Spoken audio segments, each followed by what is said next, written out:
What's happening, everybody? It is once again Eric J. Olson here for the Managing Partners podcast. If you're not familiar with our podcast, we record these live on social media just like we are right now, and we interview America's top managing partners and top law firms. And we want to find out what every managing partner wants to find out, which is how to fill your case pipeline. And today we have a special guest who is going to tell us exactly how he did it. What's happening, Ed? It's good to see you all. Good to see the audience. If anybody's tuning in, welcome. Hello. You should be tuning in. You came to the right place. That's right. This should be an exciting one. I'm already having. I had fun with Ed before we actually clicked go live. So, hey Ed, let me tell the audience a little bit about you, and then sure, but make it sound really good. Okay, ready? Here we go. People would be like, "Oh my God, how did they get this guy?" All right, let's see if I can live up to the hype already. Yeah. As a managing partner with Brown and Crouppen, am I saying that correctly? You are. Ed Herman fights for what is right on behalf of clients and works hard to educate the public on their legal rights. He became a lawyer to pursue justice for everyday people, and today he is proud to spend his career leveling the playing field against big insurance and drug companies. Ed is also a regular presence on BCTV, where he's a creator and host of the series Ed Versus and Three Lawyers Eating Sandwiches, as well as the voice of the Bad Idea Bandit on Terry's Safety Squad. Today, Ed, welcome to the Managing Partners podcast. Well, thank you for having me. My God, it sounds like I've done a lot. You have. That's just like 3 paragraphs out of 100 that I could find. So yeah, some of that stuff maybe is a little exaggerated, but a lot of that stuff you said is quite accurate. So, well, I definitely want to get into that last part, and we'll get into that in a little bit. The BCTV, that's really interesting. But if you would you give the audience a little bit of additional information that I didn't cover in the bio? Sure. Look, Brown and Crouppen is a law firm. We're the biggest personal injury firm in the Midwest. We've been in business 41, 42 years now. I've been with the firm the last 20 years. And it's a firm that was really the first. Every market has a firm that was sort of the first to really embrace advertising. And in St. Louis, that was Brown and Crouppen. Our founders, Ron Brown and Terry Crouppen, they were visionaries. And they're still alive. I speak of them like they're in the past. I'm not sure if they're visionary anymore. They're old. Terry's still a visionary. Ron is in his own right. And so they went to the radio and television back in the early 80s when it was first taking off. And because they were the first to market, they really took off. A lot of people before then, people don't remember a time where people really had no idea what their rights were. They didn't know that you could hire a lawyer without paying money out of your own pocket. Certainly for injury cases and work comp cases, which are 2 of our main areas. As time went on, obviously we evolved, as a lot of firms did, to also handling pharmaceutical litigation. They just didn't know that. It's something as simple as that we take for granted today, but the public didn't know. But then, we grew. Times changed. Back then, they had a handful of lawyers and staff. Now we're over 250 people. We have offices in St. Louis and Kansas City. We represent, injured people primarily in those 2 cities and the outlying areas. But for pharmaceutical cases, we take those nationwide. Just like the business has evolved, the marketing has evolved. You can't just run ads on TV anymore and expect to get a lot of business from it. There's a combination of too much competition on television, and at the same time, viewership has gone down tremendously as people's attention has been split in a million directions. And of course, the internet basically taking everything over. So that's where I come in. I am a practicing lawyer, but I've spent most of my time, the last 2 decades, helping us transition our marketing away from television onto other platforms, particularly digital. And we're also just sort of managing to make sure that we're doing an excellent job on our cases, because there's nothing more important in your marketing than actually doing a great job. So that comes first. So you've mentioned a lot. There's a lot to unpack there. One of the first to advertise, TV in particular. I'm guessing you guys also have historically done things like billboards, newspapers, and then Yeah, probably. back in the day, it was yellow pages, it was newspapers, it was billboards and radio, and then all of that died. The only ones that have kind of been resurrected, billboards have actually become resurrected. They Yeah. had a use, then their use went away almost completely because television became the branding instrument. But now, as television has gone back down and people are all over the place, billboards have had a resurgence in their ability to create and maintain brand awareness, as has radio. It's more people have stuck with terrestrial radio than have stuck with their local television. Yeah, I mean, I see the charts, and I used to put the charts out all the time. And it was great as a digital marketer because my curve was going up. But certainly TV in the last 10 years has dropped. Radio, see, I'm surprised to hear you say that about radio because like the charts that I've seen, radio got pummeled when TV came out, and it just continued to drop lower and lower. It did for a long time. It's coming back now in that it's still one of the only areas where you can really hit a particular demographic because radio is still very demographic based, whether it's in terms of age is the main demographic, but you can also hit urban versus rural. So you can pick your audience pretty well. Unfortunately, it's an audio medium. It doesn't get to be visual. But the people that listen tend to listen to their particular station, and they leave it on, and there's still drive time, and most of them in the car are still listening to the radio. So it's a captive audience. And then the one that has surprised me is the out of home billboards in particular, and how it's not huge. It's not like the internet when it comes to advertising, but it's steady, 2-3% every year. Are you still advertising on billboards? Billboards heavily. It's a big part of our overall ad stuff because, and I guess this is, if I'm going to be helpful to your audience, there's a big difference between what I would call the first dollars you want to spend and then the subsequent dollars that you want to spend. And a lot of it will have to do with whether you have any brand name recognition at all, whether you have unbelievable brand name recognition, or whether you have zero brand name recognition. The way that you would go about spending your money, very different under those three scenarios. So I don't know who most of your audience is, but I just want to preface whatever advice I give with the idea that it would be very different for those three categories. Yeah, we have a mix. So certainly the manager partners that I've spoken to, interviewed, some are solo practitioners and some are international companies, literally. So it runs the gamut. I would say probably most of them are in between somewhere. So what do you mean by the first dollar, and how would you maybe shift where that first dollar is spent depending on the size of the firm?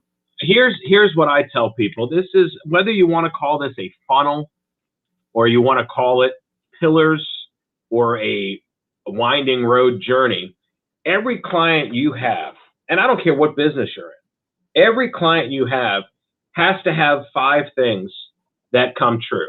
All right, there's my 5. I'm now listening.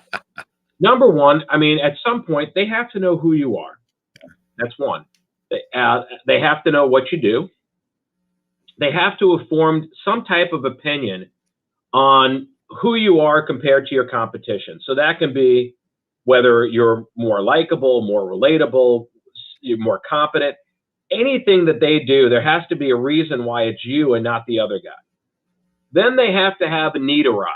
If they don't need you, it doesn't matter that they know about you or that they have an opinion of you. And then they have to, contact you, whether that's phone, texting, email, whatever. But those 5 things have to occur. It doesn't matter if you're McDonald's selling hamburgers or if you're a law firm selling, legal services. People have to go through those 5 things. And the way that you measure your success in each of those areas depends on what your goal was. You don't judge billboards. Billboards are not designed to get people to need you, right? They're not designed to get people to form an opinion about you. It's just you can't do that on a billboard, not effectively. Billboards are much more about maybe your name and maybe what you do for a living. So for a law firm, it may be the name of your firm, or you may decide just to brand your phone number. And it might just say, been hurt, been injured, got injured, whatever. Seems simple, but that's about all you can do on a billboard. So you don't measure a billboard by how many people called you. That's not what it was designed to do. You measure a billboard by how many people were familiar with who you were before you started the campaign versus how many people are, have brand name recognition and awareness of what you do after you've had your billboards up for, whatever length of time you've chosen to measure. And so, whereas now the other end of the spectrum, something like pay-per-click advertising. This is, a lot of people probably do this, where you're paying when people search for certain words, they look for auto accident lawyer. Mm-hmm. All of a sudden your ad comes up first and it looks relevant and they click on it and maybe you get a case out of it. That is marketing that's just geared toward the final pillar. They really didn't need to know who you were or what you did yet. They will eventually. But they, you tried to grab them right at the bottom of the funnel in their moment of need. Sounds very effective, but because you are grabbing them at that moment of need, that's where you're going to come across the most competition, and it's going to be the most expensive form of advertising. You're trying to cut out the first 4 steps and just buy them up at the bottom of the spigot. You can do it. It may not be cost effective.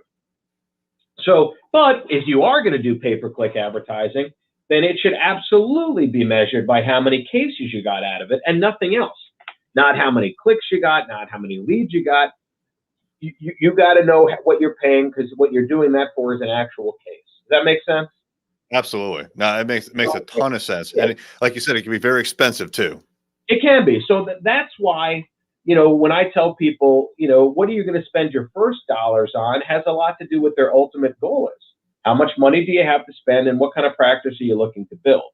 If you tell me I'm just looking to build a sole practitionership, there's no reason why a sole practitioner has to have brand awareness in their entire community. It's not necessary. You don't need a whole community to support a legal practice of one lawyer. If I was going to be supporting a practice of one lawyer, I would put my money into things that were very specific to getting cases and very, very localized in trying to build up a network to keep you busy in your practice.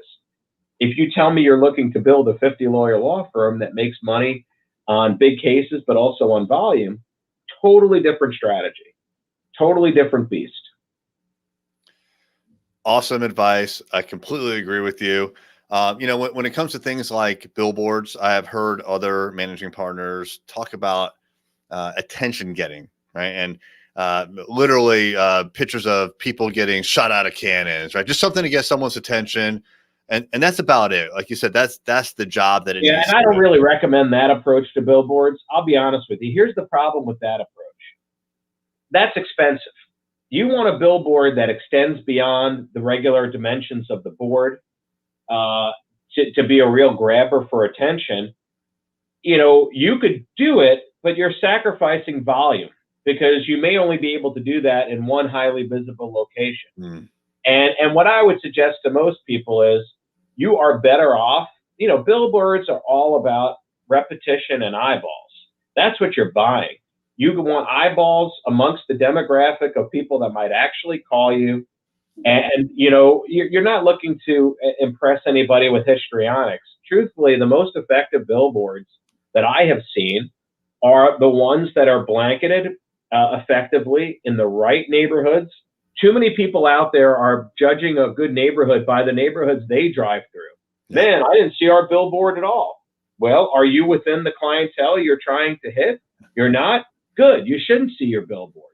You should be picking neighborhoods, boards filled with people that are targeted for exactly your type of business. And then you should be hitting them at the most cost-effective rate that you can. You don't have to have the sexiest locations. It's like anything else. You've got to gather up a bunch of the right eyeballs with the right frequency, and all you really need to do is communicate 1 or 2 thoughts. This is my name, this is what I do, or this is my phone number, this is what I do. And that's it. Yeah. I would much rather have a person pass our board 10 times and know off the top of our head that our number is all twos, then have people, what people are going to be, what, buzzing about your billboard? Nobody's buzzing about your billboard. It's a billboard. Keep it cost effective, rotating, blanketing amongst your demo. That's the point of a billboard. Yep. Build brand awareness. Exactly. In the digital world, something that's very similar to billboards are display ads. When you go to a random website, up pops an ad, and those can be controlled with lots of different levers that you can pull, different demographics, retargeting. How do you feel about those on the internet? Listen, anytime the people can see your name, it's helpful. It's harder on the internet when it comes to just a display ad, because unlike when you look at a billboard, that's really the only ad you're seeing at that moment. It's not surrounded by a million other ads. Yeah, it's surrounded by the highway and the road, but you've driven that route a million times and you're basically on autopilot. So maybe you'll see the billboard. Display ads are a little bit tougher because there'll be a lot of them on the screen. They don't take up as much room. They're just there. So while they're important, you got to be careful with your budget. The only thing really nice about display ads is that it allows people to take immediate action. They can actually click on the ad if it speaks to them and immediately start going down a journey with your law firm. They get more information. They can fill out a form. They can click to call. So it's more than just a billboard. It's more than just a display. It is in and of itself a way to convert. Yep. Love it. So, in the intro for you, I told the audience about BCTV and Ed Versus, the show and the series, and then 3 lawyers eating sandwiches. Can you give us a little bit of insight into right that? There. I'm wearing one of our 3 lawyers eating sandwiches t-shirts as we speak. That's me. So first, 2 of my partners. I got to find out, how did that come about? I'm guessing it was, you're at a restaurant, you're like, well, we should turn this into a show. No, it's a little. I'd like to say it's a little bit more strategic than that. It all has to start, and this is what everybody needs to listen to, with a few basic truths, not opinions and not preferences, but a few basic truths. Number one, fewer people are watching television today than watched it in the 1970s, 1980s. It's a fact. Yeah. And when they are watching television, we all know that the options that they have are more plentiful than we could have ever imagined when we were growing up as kids. I grew up, there were 3 major stations, and then you had maybe 1 or 2 extras that showed reruns. Yeah. Now there's hundreds. On top of that, you have streaming, and a lot of people watch on services that don't even have commercials on them. This is not going away anytime soon. The numbers on television are going to continue to drop. That is a truth that needs to be accepted. It doesn't mean television's not viable today. Doesn't mean it still won't be viable for the next 10 years. It just means that it's only heading in one direction. Now, that's a fact. Fact number 2, all of those eyeballs have moved over to the internet. Everybody is on the internet every day, all day. And the personal computer, I'm like the last guy to say this, but I'll say it. This is what a personal computer looks like. Fits in your pocket. It's a smartphone. It's where people do almost all of their viewing, where they do almost all of their searching. Nobody is sitting down at a desktop anymore to go do their research. Maybe a student might be for a large project, but it's certainly not where you're going to be picking a plumber, picking a restaurant, or picking a lawyer. It's going to be right on this device here. So the idea behind BCTV was recognizing we need to find people where the people are already going. You don't have to go looking for the people. If you know where they're already going, go there. Yep. But if you're going to go to the internet, you cannot force feed content on the internet. The internet is the most on-demand environment that human beings have been able to create. You can go anywhere you want at any given time. And through most ads, you can skip them, you can scroll past them, you can swipe past people who don't look right to you on websites. That's it.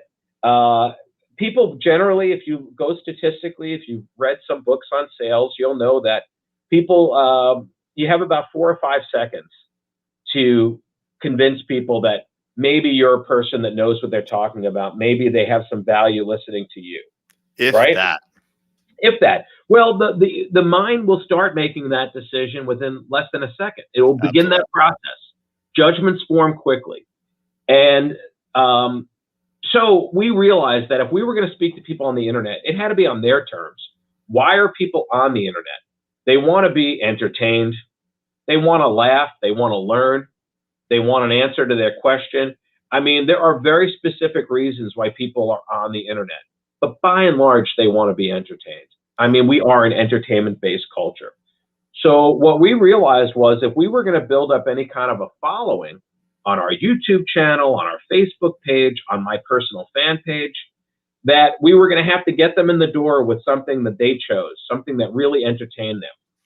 And then once we had them and they were loyal viewers, we could serve them, more than just entertainment. We could serve them information about our firm or information about the law, things that might actually help them in a more serious situation down the road.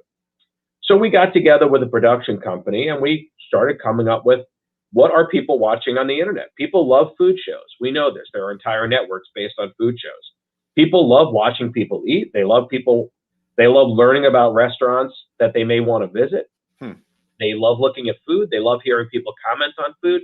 There are entire channels of people just taking pictures of food. And everybody follows them because, man, that hamburger looked good.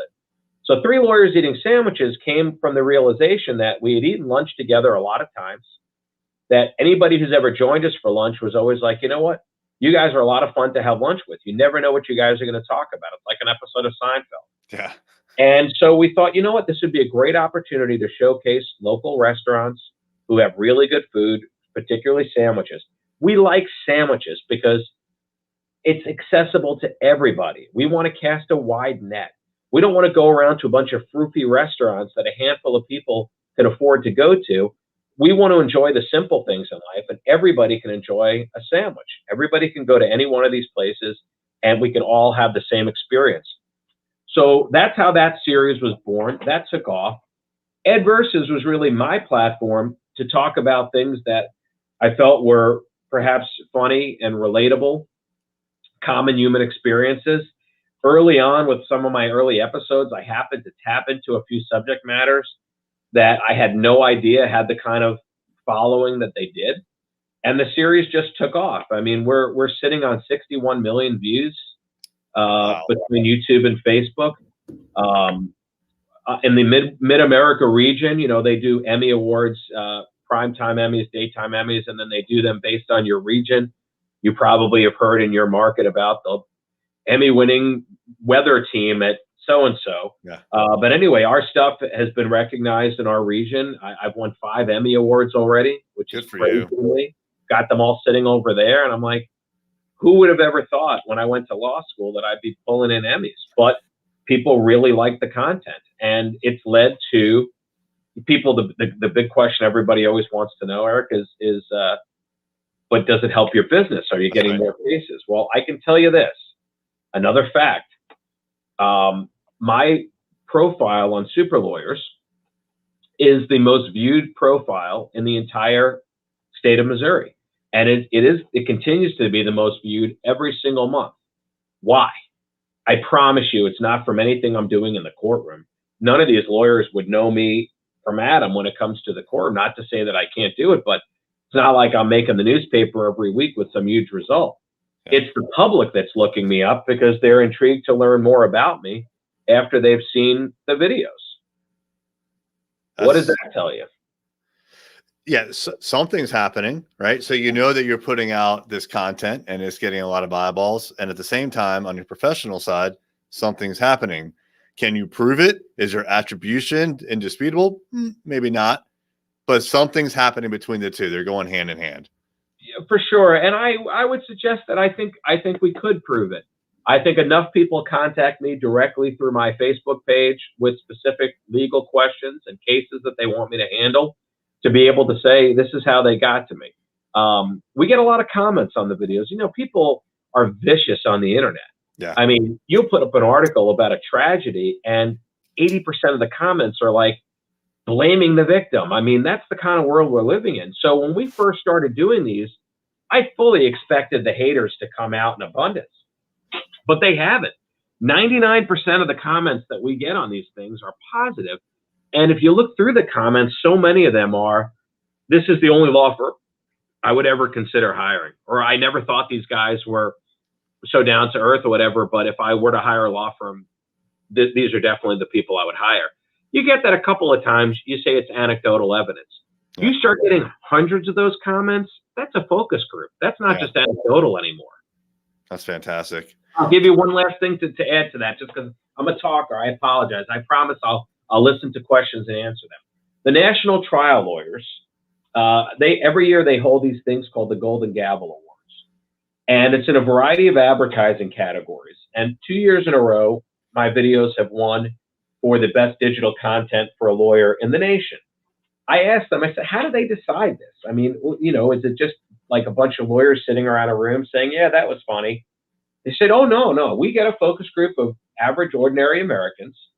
We have them watch all of these submitted videos, and they only have to answer one question, which is, how likely would you be to hire this lawyer based on what you just saw?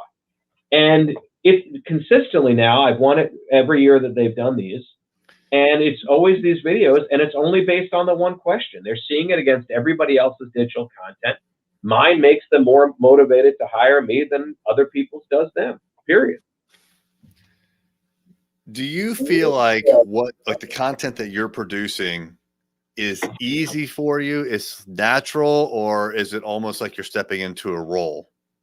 For me, it's easy because it is very natural. Now, a lot of people have looked at it and said, "Oh, sure, Ed, you've got, you're built for this." And I tell people, I honestly believe everyone is built for it. It may not be the same show. It's not going to have the same energy or the same vibe or the same content.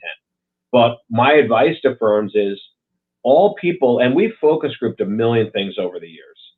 And consistently, what people are looking for is genuine and enthusiasm. It has to be real. They don't like BS. They don't like most testimonials because they assume most testimonials are BS. Every so often you get somebody who's really genuine, and those work beautifully. But the ones that are not, people really think that they can sniff through that. They generally are skeptical. Even if you say this is an unpaid testimonial, they think the person probably still got something. They're just a very skeptical people. But what people love is something that's genuine. They want to feel like they're getting a glimpse of who this person really is, not a bunch of BS. And they want the enthusiasm because enthusiasm is contagious. It hits all the right notes. It's about confidence and competence.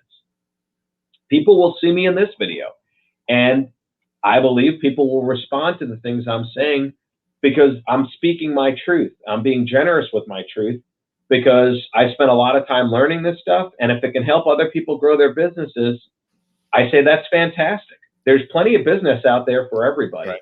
And I feel like the more people who get justice, the better. They all deserve justice. And if you can get that for them, then you're my hero. This has been great. Frankly, this has been a masterclass in marketing. You are the perfect person to come on this podcast. So there's a lot of takeaways here. I really appreciate you sharing all this information. If someone would like to reach out and contact you, what's a good way to do that? I would suggest if you want to see our legal website, getbc.com. That is our professional firm website. If you want to get a taste of the kind of videos that have been drawing all the attention to our firm, go to bctv.com. We set it up almost like Netflix. So you can go on to 3 Lawyers Eating Sandwiches and binge watch. I think we've done about 18 episodes of that. You can go on to Ed Versus and binge watch. I know I've done 18 episodes of that show. And if you were going to be a first timer, the episodes I'd recommend, Ed versus Airplanes was an Emmy Award winner and probably my favorite one to do. Ed versus Elevators, because people always think, what is it? What is the video about elevators? And then they watch it and they're like, ah. And then my current one, which is my current favorite, Ed versus Bathrooms, which is both my most personal but also most relatable video. And we went a little bit more production on this one. I hired an animator because I felt there were certain things that I could show through animation that I couldn't show in good taste in real life. But yeah, those are the ones I'd start with. And on 3 Lawyers Eating Sandwiches, any place that looks good. They're all fun episodes. That's awesome. Well, hey, I really appreciate it, Ed. That was really enlightening. For you that are watching or listening, we have other amazing episodes. This was one of the best for sure. But you can go to arraylaw.com/podcast. We have a whole library there. Not quite Netflix style like BCTV. We're going to be working on that, though. That's a good idea. I want to do exactly that.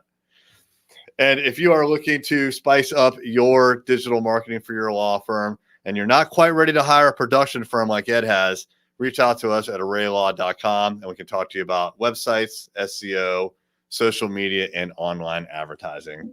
All right, Ed. Thanks so much. Thank you.